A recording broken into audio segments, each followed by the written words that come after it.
Welcome to issue 14 of the Comics Corner podcast with Beelar and Danny P. Hey, everybody. Today we have a special guest, Evan Pozios, the writer of Silence Number 1, which will be signing today at Comics Corner in Fraser from 3 to 7 p.m. Danny P is back with bells on, and we talk about what we're reading, what we're looking forward to, coming out this week, November 20th. New number ones for the week for the collectors to keep an eye out. So let's get right into it. Danny's interview with Evan. Hey, everybody. I'm excited today. Have a friend of the store. He's been with us for over 20 years. Great person indeed. He owns Gus's Coney Island. His family started back in 1971. Started out as a maritime lawyer, but found a new passion, which happens to be a comic book writer. He's written Blood Run for Scout. He's written Time Grunts for Caliber, and right now he's writing Silence for Afterlight Comics. Pleased to introduce Evan Pozios. How you doing, buddy? Good, Danny. How are you? Fantastic. So give us. He's going to be joining us this evening from 3 to 7 for the signing of Silence. Give us a quick synopsis of your new title. Sure. So Silence is a 3-issue limited horror series published by Afterlight Comics out of Wales in the UK. And it deals with something that most of us deal with on a daily basis, and that's stress and the repercussions of allowing stress to get out of hand in our lives. It's definitely got a Twilight Zone feel to it. If you're a fan of DC's Tales of the Unexpected from the 70s, it would definitely be up your alley. Yeah, the art's by Alex Sanchez, who's worked for Marvel, DC, Dynamite, Boom.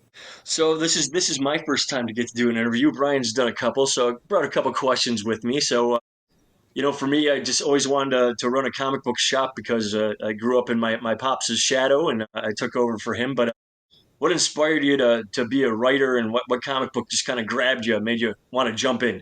Yeah, so I grew up a Marvel kid of the 80s, and that means Captain America, West Coast Avengers, and of course, G.I. Joe. I love the cartoon. I had the action figures, and of course, I had to read the comics. And an issue that stands out is a silent interlude, G.I. Joe number 21. It was written by Larry Hama. And for me, it just goes to show what you can do in the comics medium. The book, for people that don't know, is silent. There's no dialogue. There's no narrative text. Basically, from panel to panel, it's telling a story. And, ideally, that's what I try to do when I'm scripting. It's heavily art-based, heavily sequentially art-based. The background as an attorney comes in handy because, a story has to make sense. There has to be a logical flow from panel to panel. And I really, was inspired by that. And, of course, the characters from G.I. Joe as well. I love that a book without words was what got you into it, man. That's fantastic. And you're always telling me you're such a hustler, just in life in general, but just different conventions you go to and all these pitch ideas. But getting into this, what's been the hardest part just to get into the comic business? I think the hard part's not getting in. It's sort of that feeling like, is your work getting noticed? Is the stuff that you're putting your heart and soul into, are people picking it up? Are they vibing with it? Do they enjoy it? And I think if I keep telling stories that are close to my heart, usually my goal is twofold. Number one, try to entertain the reader, but also I want to create some sort of emotional connection to the story and the characters involved. So I think if I keep doing that, good things happen. And so far so good. Well, thank you so much. I can't wait to have you here tonight, and make sure you stop on by. Great guy, great writer, and it's a pleasure having you here, my friend. Danny, I'm really looking forward to meeting Evan tonight and getting a signed copy of Silence Number 1. Absolutely. Everybody make sure you stop on by. And you got both the covers, right? You got the variant and the regular cover? Absolutely. Yeah, and they just screams horror, just fantastic. And even the read itself just seems like you go right to Netflix, Yeah, I did pick it up and read through it. The kind of story that, it's an everyday story, but little twist, mystical horror area coming at you too, that you don't pick up on right away. But yeah, very much looking forward to meeting Evan and talking to him tonight. So what else you been reading, Danny? A couple grabbed me this week. I know you've been hyped with the DC All In initiative and Batgirl. I love the Cassandra Cain Kind of felt back to more of the original series back in the late '90s. There it was her and Lady Shiva running around, and they introduced some new villains, and her kind of little bit of a morality play of trying to figure out exactly who she is. Enjoyed the art in that one from Miyaza. I'm going to say it. The teacher in me feels so bad when I say a name wrong, but the great art and just the back and forth between those two and her just kind of in her head just she's trying to figure out the person she is was a fantastic read. My favorite one this week was from Mad Cave. Actually, it was String, which they introduce a character called Yoon by Paul Tobin, and it was just very original. She has this strange power. She's a consultant for the police, and she sees strings. So one string is blue, and if you're attached to a person with blue, means you slept with them. I'm not really sure how that one's going to come into play, but I found that interesting. And the other one, where she helps out the police officers, is that it's black, so it's the murderer connected to its victim, and she has a backstory of when her parents died when she was a kid. She was thousands of miles away, and she's still trying to figure out what happened with them. So that was fantastic, and I love the show with High Potential. I watched with my wife, and just the whole consultant thing with the police fit in there. And then from Marvel, checked out Psylocke, and I know you're big into the X-Men thing. They're starting to bog down a little bit where it's like you have to read everything. I feel because they had some asterisks in here connected to things, but I just love her, and it was cool, kind of showing her origin a little bit in some flashbacks, and she just doesn't want to stop. She wants to keep on working to make the world a better place, and at the same time, she's starting to have this killer instinct back in her, and is almost enjoying killing the bad guy. So that was a pretty cool read. And the last one, I know you're telling me you're into GI Joe, and I know Evan said the same thing. And being raised by hippies, it was a weird life. We had a comic book store and things like that, but mom never was okay with GI Joe and guns and stuff. So I know the characters, but not much. But I thought it was an incredible introduction because it's like rock and roll and a couple of the other characters I kind of know, but they did this great thing of kind of introducing them, giving a panel, telling you what their powers are, and then getting into the story and just kind of setting up this whole Energon universe that I'm sure we're going to get a big crossover with everybody in the end with the Transformers, but just great buildup of the good guys and of course the Cobra side in there, kind of both going for the same weapons, and just loved it, man. I thought it was a great intro. What did you check out this week? I read GI Joe also, and by the way, we don't do a lot of talk on covers and variants and things like that, and something more we might want to look into adding a little a bit about variant covers and ones that we like, just the artists that are coming out. But the Brett Booth Love Say cover with Tomat and Zaymot, or Tomax and Zaymot, and I just, what an awesome cover that was to GI Joe #1. He's one of my favorite artists out there, Brett Booth, and but the story just fantastic. And I wasn't sure because I wasn't reading like the GI Joe Real American Hero. I wasn't sure if they were connected or not, but they're not. So that's really good for me. Somebody who's just jumping into this Energon universe. #1 introduced some great characters.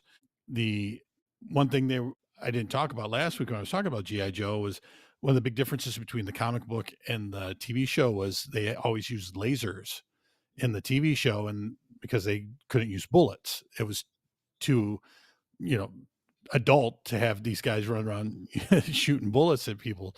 So they kind of dealt with that in the comic book in the first issue. They introduced them using laser weapons. So I was like watching it going, that's awesome. This is a nod to the comic.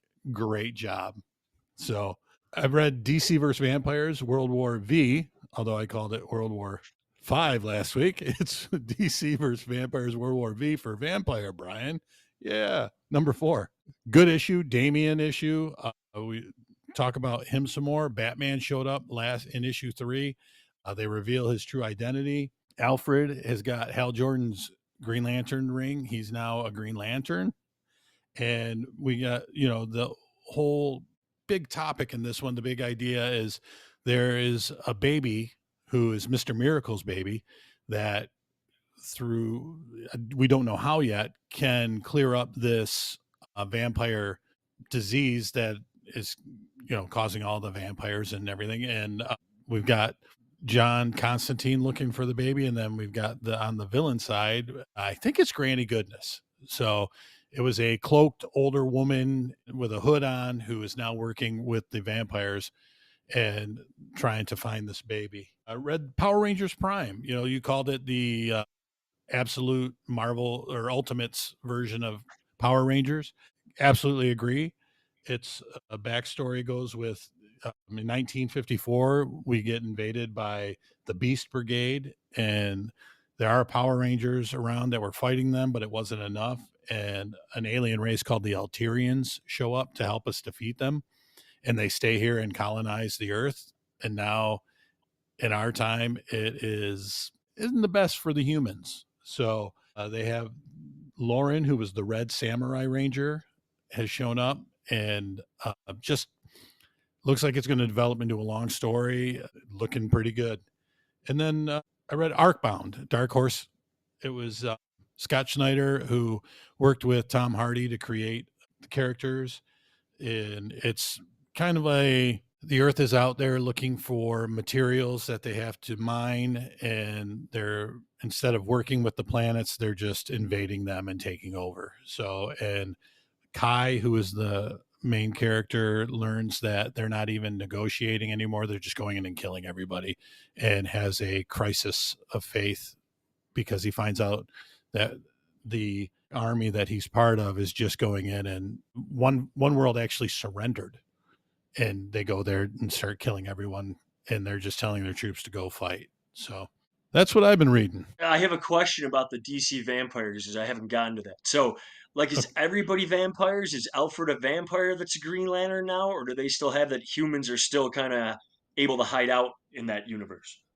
So the humans are there. What happened in the first series that came out, it finished where Nightwing was actually the vampire king, and Barbara Gordon allowed him to bite her to make her a vampire, and then she kills him to take over the vampires, and she brokers peace between the humans and the vampires.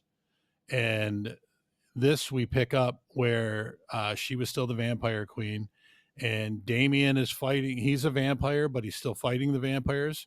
There is a group of humans. Green Arrow is leading them, and the they were supposed to have peace. They were going to work with synthetic blood, and they were leaving the humans alone. And there's that treaty is broke down. So we've got not only do we have the vampires and the humans, but then we have an offshoot vampire group that's led by Damien, who's attacking the vampires. So Alfred, he is human, and he was working with Damien. So was Talia, and then Talia actually in issue 3 was murdered Wow. and sent Damien kind of off. But it's just the way they're using the characters. It's not, it is an Elseworld story, but they're using everybody who the way they were in normal DC universe. So Hal Jordan was a Green Lantern. It's not, they're not making things all different, but they're just using the characters and doing things different. When somebody becomes a vampire, it completely changes their character. So it's been so good that I continue, I look forward to it. And then now this book series, they're throwing out some a second story in it. Issue 2 and 3, they had Batmite come to the world looking for Batman who was killed. Yeah, and so that was really good. And this one they're doing, they started a Black Lightning backup story. So you're getting 2 stories for the price of one, and I just highly recommend everything they're doing. And actually, I want to come back to you on a question. Batgirl, Lady Shiva, they're using her a lot. I think she's going to be involved in the Black Canary one that's coming out too, All In. Have you heard that also, or not Yeah, sure? yeah, it definitely seems like it. So it's good to see them kind of with this all in that they're kind of bringing characters that, side characters, using them a little bit more. So absolutely excited to see them doing that because I love Batman and Superman, but it's good to branch out and have more characters out there in the universe. Absolutely. I agree with you. And there's so many characters out there that, you know, they're such strong characters, but they don't get used a lot because they aren't part of the Holy Trinity in DC. And when they're taking these guys and they're doing some addition to their background or their story that makes them more relevant and more exciting, they don't let them go away, and that's what I'm liking with DC lately. And the All In, like you said, they're bringing in such good writers and artists to do stuff with the characters. So, do you collect comics and need an easy way to catalog your books? I have the app for you. Try the CLZ app.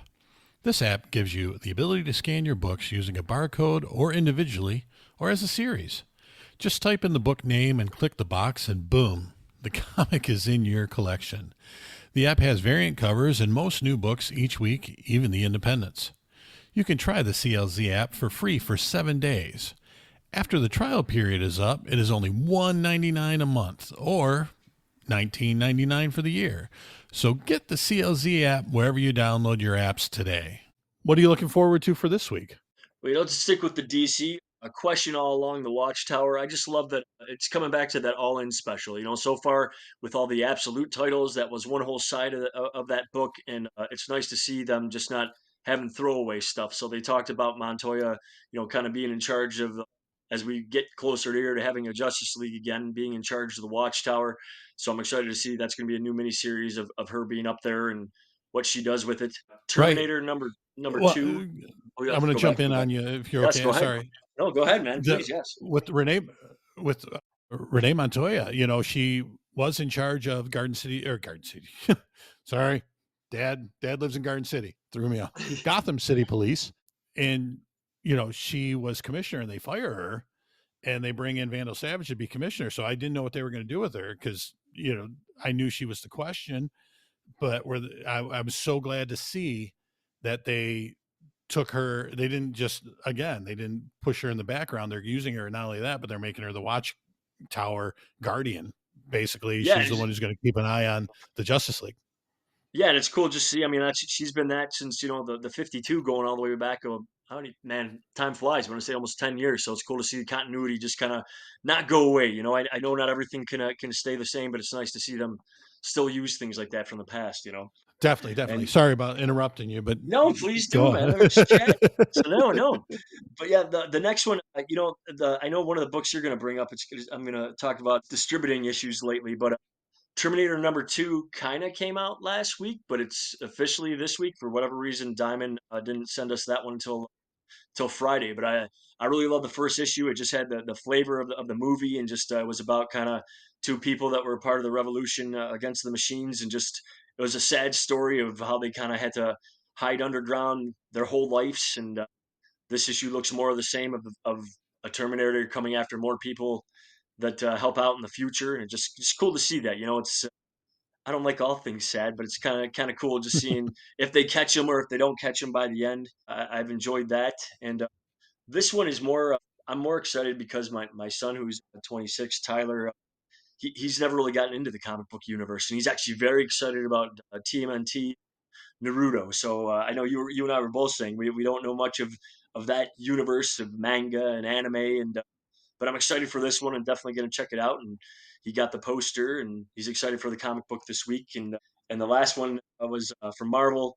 I've really enjoyed these what ifs. I know they're simple with Donald Duck, but now they're doing what if Minnie became Captain Marvel, and it's just neat to see them using the Disney characters, but also the mythos of the Marvel universe, and it'll be interesting to see how she gets her powers and what they do with that. So, and it's for all ages, which I think is fantastic. I don't feel the industry pushes stuff enough for anybody that's 5 to 50, and this is I enjoyed it as much as I think a kid would, and I'm guessing more of the same with this one. So those were the ones I was most excited about. What were you looking forward to?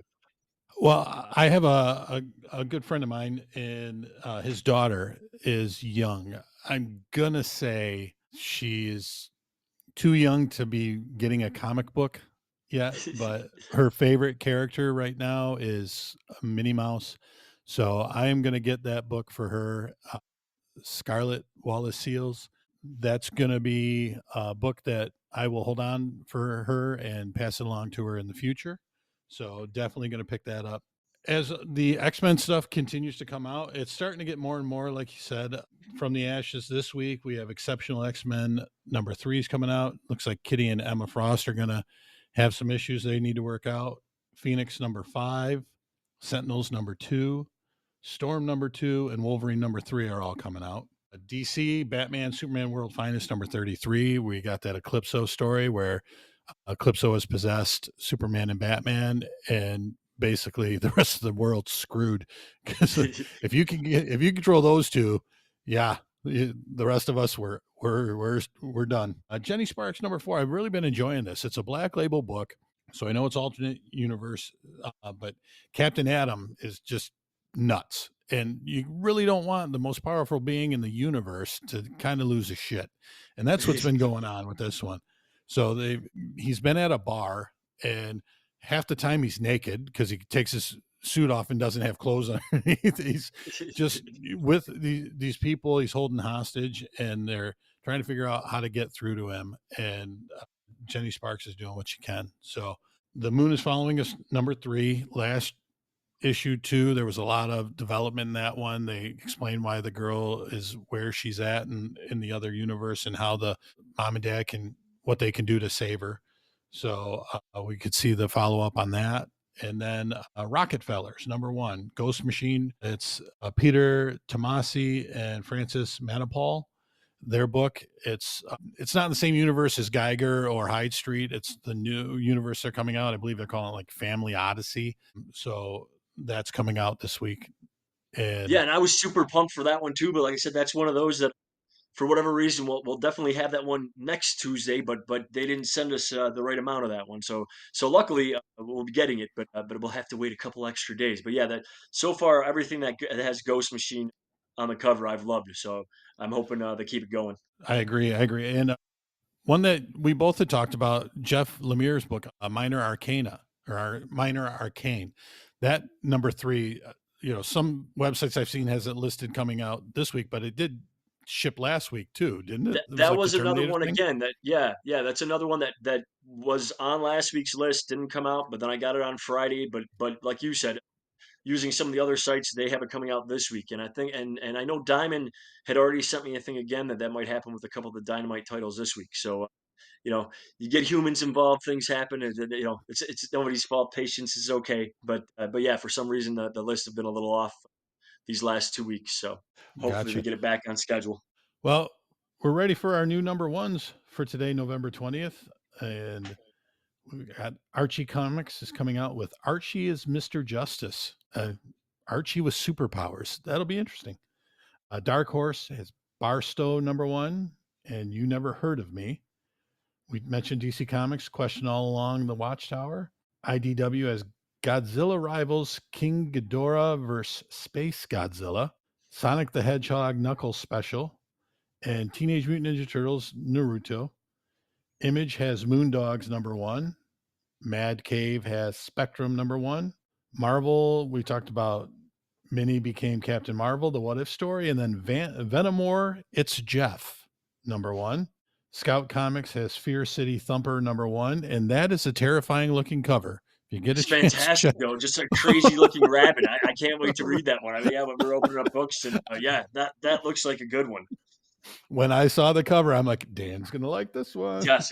A Silver Sprocket's got Bloody Mary number 1, and Zenoscope has Bell Shadow of Rose number 1. So those are your new number 1s for the collectors out there looking for new books to pick up. So, Danny, tell us about that subscription club. As always, we got the subscription going all the time. It's a $20 one-time fee. As long as you keep showing up, you get 25% off the books you're on and 10% off everything else. I always try to put out there what's coming up ahead of time. And if you see something down the road, as long as it's only about 3 months out, you can always let us know, and we'll put you down on it. So make sure you sign up. Some people have been with us the whole 42 years. I'm always out in Fraser, and Keith and Tommy do a great job out there in Rochester. So either place is a good place to sign up. Would love to have you join the club. Then there's some guys who send their list Tuesday night. But hey, what I do. As long as I get. So, well, that's going to wrap up another issue of the Comics Corner podcast with Beelar and Danny P. We are part of the SPDM podcast crew, and I'd like to thank the CLZ app for their sponsorship. Please check out the CLZ app when you get a chance. Please check us out on social media at Comics Corner Podcast on Facebook and Comics Corner Pod, all one word, on Instagram. And as always, comics is with an X. Thanks for listening, and have a great week. Read well, everybody.